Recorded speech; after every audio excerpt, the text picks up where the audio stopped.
سر میں یہ پوچھنا چاہوں گی گلف کی صورتحال، وہاں پہ رہنے والے لوگ اور جو لوگ گئے ہوئے ہیں ایز ٹورسٹ، پوری دنیا سے جاتے ہیں، وہ تو ایز اے زبردست ٹورسٹ اسپاٹ ہے، پاکستانیز کا بھی بتائیں، کچھ تو ایسے تھے کہ بائی چانس سیٹل ہونے گئے تھے. بشرا 2-3 طرح کی چیزیں.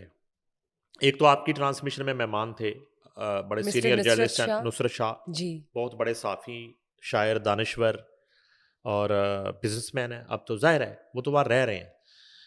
وہ ان کی آپ نے گفتگو بھی سنی، کچھ فوٹیجز بھی انہوں نے بھیجی کہ فلائٹس جو ہے نا وہ ہر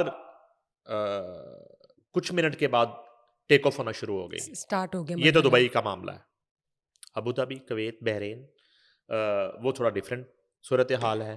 اچھا، سائمنٹینسلی کچھ فیملیز جو ہم سے رابطہ بھی کر رہی ہیں. ابھی مجھے ایک کال آئی تھی، حسن ملک ہیں جو RDB اور سہارا کے مینیجر ہیں. جی. وہ اسٹاک ہے وہاں پہ. پھر وہ جو فیملی خاتون ہے ایانا شاہ جو اپنے بچی اور ہاں شوہر جی، کے ساتھ وہاں آپ پہ بتا رہے تھے. UAE کے بارڈر پہ ابو ظبی کے سے پہلے ڈیلٹا ہوٹل، میں نام بتا دیتا ہوں، ڈیلٹا ہوٹل میں اس وقت وہ، اور وہ یہ کہہ رہی تھی، میں نے ان سے یہ پوچھا تو وہ کہہ رہی تھی کہ وہاں کسی طرح کی کوئی بلیک میلنگ، ہریسمنٹ، موقع پرستی صورتحال سے فائدہ نہیں اٹھایا جا رہا، اور یہ بلکہ ہوٹل پرائیویٹ جو ہوٹلز ہیں وہ پورا تعاون کر رہے ہیں. تو یعنی کہ ہماری کہہ رہی ہیں کہ ہم نے اپنی فلائٹ بک کروانے کی کوشش کی، وہ پیسے واپس آ گئے، ابھی تک فلائٹ نہیں مل رہی. تو جب ہوٹل کو بتایا تو انہوں نے 1 ہفتے کی ہمیں مزید بکنگ دے دی، اور جو عام حالات میں جو ریٹ ہیں اس سے بہت زیادہ کم ریٹ پہ ہمیں وہ کمرے دے رہے ہیں. مطلب پے کرنا پڑ رہا ہے. پے کرنا پڑ رہا ہے مگر اس سے بہت کم ٹھیک ہے. جو اس ہوٹل کا یا اس روم افورڈیبل. کا ریٹ ہے. ٹھیک ہے. یہ ایک تعاون ہے ان ہوٹلز کی طرف سے، انتظامیہ کی طرف سے. مگر وہ فیملی بدستور وہاں پہ ابھی سٹک ہے. میں اس سے پہلے راحت فتح علی خان فیملی کے آپ کا ذکر کرتا رہا، کافی دن سے وہ وہاں پہ پریشانی میں تھے، اور پھر پتہ چلا راحت فتح علی خان پہنچ گئے، فیملی کی بھی کچھ ارینجمنٹ ہو رہے تھے سیٹس کا. اچھا، اس کے بعد یہ 2 لوگوں کے میں نے ابھی آپ کو نام بتایا. لیکن ادروائز جو ہے گریجولی صورتحال بہتری کی طرف جانا شروع ہوئی. اچھا، وہ اس لیے بھی شاید کہ ایک تو سعودی عربیہ نے تو باضابطہ طور پہ اناؤنس کر دیا کہ ہم ایران کے خلاف اپنی سرزمین کو استعمال ہونے نہیں دیں گے اور نہ ہی اس بات کی اجازت دیں گے. بہت اچھی بات ہے. اب اس طرح کا سٹیٹمنٹ کسی وقت میں بھی UAE کی طرف سے بھی آ جائے. دیکھیں ان کے ساتھ ایشو تو یہی ہے نا، ان پہ جو ایک اعتراض ہے، جو شکوہ ہے، اور جو ڈراؤن بازی ہے، اور جو میزائل بازی ہے، وہ اس کے پیچھے لاجک تو یہی ہے نا کہ وہاں پہ امریکن بیسز ہے. تو اس طرح کی صورتحال میں اور اس لڑائی میں بیسز ہونے کے باوجود اگر وہ کنٹریز جو ہیں ایرانی سفیر کو اسی طرح سعودیہ کے طرز پہ بلا کے یہ پیغام دے دیتے ہیں کہ ہم بھی کسی کو الاؤ نہیں کریں گے اپنے مسلم ایک ملک کے خلاف یہاں سے کسی طرح کے اٹیک کی، ٹھیک ہے، تو صورتحال نارمل ہونا شروع ہو جائے گی. پھر لڑائی رہ جائے گی براہ راست اسرائیل کے ساتھ اور امریکہ کے ساتھ. ایک چیز ہو گئی. دوسری بات یہ ہے کہ پیٹرول کے حوالے سے ایک پینک جو ہے اب پاکستان میں جو تھوڑا سا پایا جا رہا ہے، اس میں بھی پرائم منسٹر کی زیر صدارت میٹنگز چل رہی ہیں، اجلاس چل رہے ہیں.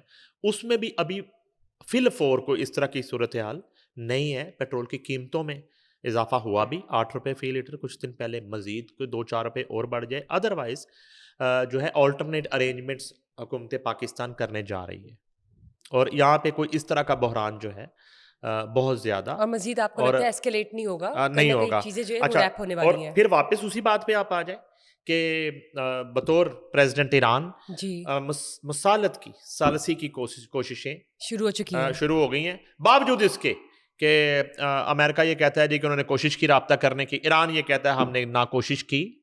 عباس عراقچی کہتے ہیں کہ نہ ہم نے کوشش کی نہ کریں گے، اور ایک تھوڑا سا ایک ایگو جیسے، اور وہ معاملہ بھی چل رہا ہے. لیکن آئی تھنک سیٹل ہو ہی جائے گا کیونکہ شہریوں کی بات ہے، تحفظ کی بات ہے. یہ اصل میں وہ جو مرحلہ ہے نا نئے سپریم لیڈر کی اناؤنسمنٹ کا، جی، وہ ایک بڑا امپورٹنٹ پوائنٹ ہے. یہ ٹائمنگ جو ہے نا یہ بڑی میٹر کرتی ہے. جیسے ہی وہ اناؤنسمنٹ ہوگی تو آپ کو پکچر نظر آ جائے گی چند گھنٹوں کے اندر اندر کہ معاملہ سمٹنے جا رہا ہے، نمٹنے جا رہا ہے یا بھڑکنے جا رہا ہے. درست. یہ اب سارا کا سارا معاملہ نا اس ایک اناؤنسمنٹ پہ رکا ہوا ہے. ادروائز جو ایک چند دنوں کا جو اٹیکس ہیں دونوں طرف سے، اور ڈرون اٹیکس اور میزائل حملے اور اس کو ڈیفیوز کر کیا جانا، کہیں وہ ٹارگٹ پہ لگ جانا، وہ تو ہو ضرور ہے، لیکن اس میں بہت زیادہ کمی آئی ہے. اچھا، امریکنز تو یہ کہتے ہیں، اور امریکن جو عسکری لیڈرشپ ہے وہ تو یہ کہتی ہے کہ اس میں 85% کمی آئی ہے. ایران کی طرف سے جو اٹیک کیے جا رہے تھے وہ تو یہ کہتے ہیں، میزائل حملوں میں، ڈرون حملوں میں، وہ تو کہتے ہیں کہ 85% یعنی کہ کمی ختم ہو گئی. وہ تو یہ کہہ رہے ہیں، وہ تو یہ کہہ رہے ہیں. ٹھیک ہے. ہاں، اب ایران کی طرف سے اس طرح کا اگر نمبرز آ جائیں کہ اسرائیل کی طرف سے اور امریکہ کی طرف سے جو اٹیک کیے جائے ان میں کس حد تک کمی آئی ہے تو پھر ذرا آئیڈیا ہوگا. ٹھیک ہے. ہاں، اب یہ بھی دونوں اطراف سے کہا جا رہا ہے کہ ایک جو حملہ کرنے کی جو سکت ہے اور جو قوت ہے وہ کم ہو رہی ہے، مگر امریکہ یہ کہتا ہے کہ ہم تو لبریز ہیں، ہم تو جو ہے نا ہمارے سٹورز تو بھرے ہوئے ہیں بارود کے ساتھ، ہمارے پاس کسی چیز کی کمی واقعہ نہیں ہو رہی. اور یہ بات ماننے میں نہیں آ رہی دنیا کو اسلحہ بیچنے والا ملک جو ہے وہ اتنی جلدی خالی ہو سکتا ہے. اس بات میں تو صداقت نظر آتی ہے. ادھر یہ ہے کہ ایران کی تو انہوں نے ٹارگٹ ہی ویپنز کو کیا، ان کے میزائل سٹورز کو کیا، ان کی جو ہے وہ ایٹمی تنصیبات کو کیا. انہوں نے تو ٹارگٹ ہی ان مقامات کو کیا بدستور. یہاں پہ تھوڑا سا یہ بات ایک عقل مانتی ہے کہ بہت سارا جو ویپن ہے، بہت سارا جو اسلحہ ایران کا وہ تباہ کر دیا گیا ان حملوں میں، منصوبہ بندی کے تحت، پلاننگ کے تحت، تاکہ وہ ویک ہو جائے. ظاہر ہے. obviously تو اس طرح کی صورتحال ہے. البتہ یہ ہے کہ چیزیں پہلے کی نسبت بہتر ہیں. چلیں، اگر یہ معاملہ طے پا جائیں اور رمضان کا مہینہ بھی چل رہا ہے، اسی کے اندر اندر یہ چیزیں ذرا within few days wrap up ہو جائے اسموتھلی تو آسانی ہے. اور اس میں منتشا مسلم کنٹریز کی بات کریں اور خطے کی بات کریں تو اللہ تعالیٰ نے پاکستان کو سرخرو کیا، اور آج پاکستان سیفسٹ کنٹری ماشاءاللہ جو ہے نا الحمدللہ ماشاءاللہ سمجھا جا رہا ہے ان ملکوں کی نسبت. یہ میں ان لوگوں کی گفتگو بتا رہا ہوں جو مختلف گلف کنٹریز میں سٹکڈ ہے. چلیں، بہت اچھی، اللہ ثانی کرے تمام کہ آج وہ خواہش کر رہے ہیں کہ کسی طرح ہم پاکستان گیٹ بیک پہنچ ٹو جائیں، پاکستان. ٹھیک، کسی طرح ہم اپنی فیملیز میں پہنچ جائیں. تو یہ ایک نظام المیہ ہے. ہاں جی، یہ ایک نظام قدرت ہے. درست. چلیں اس بات کو ایسے کر لیتے ہیں. آپ جاب کرتی ہیں، اب آپ جو ہے نا آپ کا برانڈ بھی کوئی آپ لانچ کر رہی ہیں کپڑوں کا، ٹھیک ہے، نام آپ نے ابھی پتہ نہیں اس کا رکھنا ہے، رکھ لیا. کیا نام ہے؟ روبینہ ربانی. روبینہ ربانی جو ہے نا یہ آپ کا برانڈ آ رہا ہے.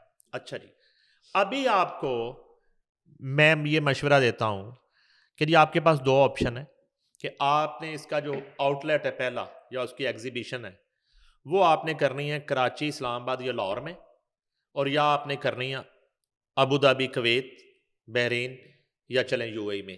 تو آپ نے فیصلہ کر کے ابھی بتانا ہے اسی پوڈ کاسٹ میں بغیر وقت ضائع کیے کہ آپ کی پریورٹی کیا ہے. کراچی، اسلام آباد